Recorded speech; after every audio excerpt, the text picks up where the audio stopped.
Hello YouTube, Dbtgamer show, episode 156. Today I'm reviewing Spyro 3, Year of the Dragon. This is part 3. If you haven't watched part 1 and 2 yet, go back and watch them.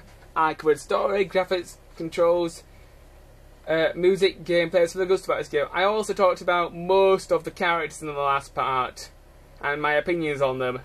In this part I hope to finish off the review. I was just finish off talking about the collectibles and the character known as Moneybags. Moneybags basically is bear-looking character, and throughout the game you have to pay him gems, and he awards you by giving you new levels, and he also has the keys so you can rescue the other characters. Towards the end of the game, there's this small segment where you're looking for one of the last eggs of the game, and you see Moneybags. You go and talk to him, and he wants to sell his egg on the black market so he can get a load of money for it. And obviously Spyro gets a little bit pissed off by this, and you get to basically charge after Moneybags and get all your gems back that he's taken off you, and it is quite a funny sequence. So the scenes with Moneybags are quite funny as well. Throughout the game there's also a newer type of level called Speedways. I'll just find one of them and talk about them for a little bit. Okay, I'm back now, YouTube. I've managed to find one of the Speedways. The Speedways are somewhat different to the other Spyro games. In this game there are several challenges which you can do in the Speedways. The first way is obviously the time attack. The time attack is the average Speedway sort of thing. You do a selection of challenges to earn gems, and these gems can be used to purchase new characters and purchase new parts of certain levels. And they can be quite tricky because basically it's all about finding the right route to get through the level so that you can become victorious and get all the gems in one go. There's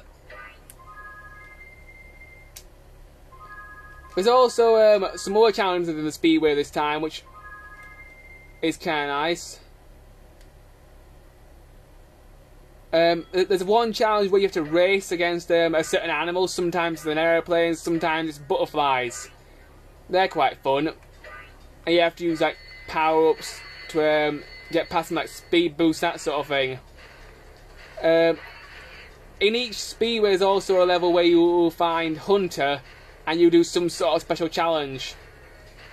The Speedways are very good, and they've been very expanded since Spyro 1 and 2. And they're definitely some of my favourite levels because these are the only levels that you can fly whenever you want. You can also use Supercharge whenever you want if you get on the ground, which can open certain areas. Anyway, let me just get out of this level and I'll talk about some more stuff. Okay, YouTube, I've managed to find a spot where I can show off a few more things. Throughout the game, you do find several cool power-ups. One of the best power-ups in the game come from the gates. Throughout the game, you will find enemies. If you kill a certain amount of enemies, you can unlock these special gates. And these special gates can give you certain powers. Example, there's a gate that upgrades your firepower so that you can do more damage for a limited period of time. There's a gate that makes you invincible for a limited period of time. There's a gate that makes you fly for a limited period of time. And there's also a gate that gives you the supercharge. And these all appear in certain levels throughout the game, and they're very useful. One of my favourite power-ups, which doesn't appear that often but it's really useful, is the it's like a combination power-up. It's basically a combination of Super Flight and Super Flame, and it's one of the best power-ups in the game, and it's very useful. This also appears in Spyro 2, I think. Throughout the game, when you beat the Sparks levels, you get certain upgrades to Spyro. Example, one of the best ones is if you press L2, R2, R1 and L1 all at the same time, Sparks will point to where some gems are to help you through the level, which is very useful. And it's definitely well worth unlocking that one. And you get these after beating the a certain Sparks level. And your power that Sparks gets is an extended health bar, so you can last a little bit long, which is a godsend because some of these levels are really, really hard, especially the levels which involve playing as Bentley, because he's such a slow-moving character.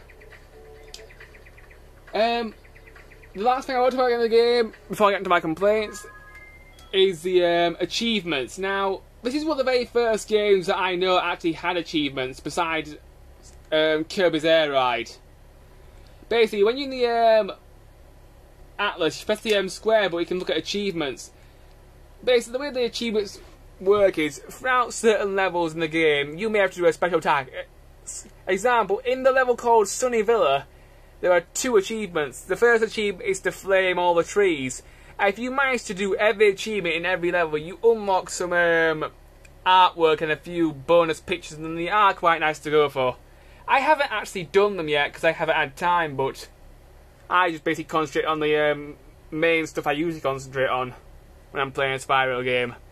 But the achievements are a nice little extra, and they are quite fun to collect if you're into that sort of stuff.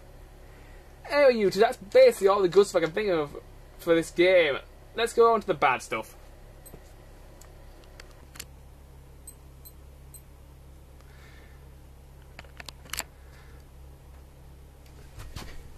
Okay, now my complaints about Spyro 3, Year of the Dragon.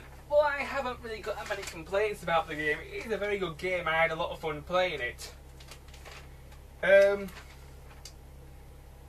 My first complaint about the game, I didn't like the skateboarding stages.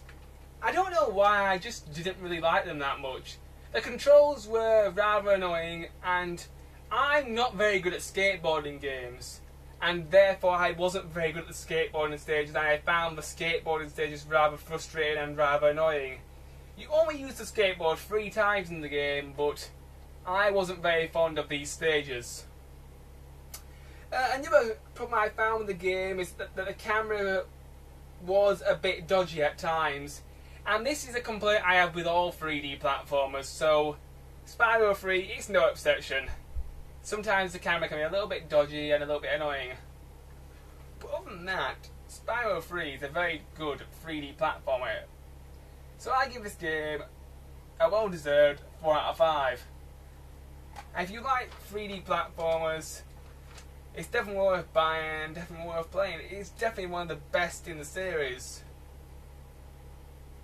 So it's a very good game. My next review, YouTube, will be a great RPG for the Game Boy Advance, Mario & Luigi's Superstar Saga.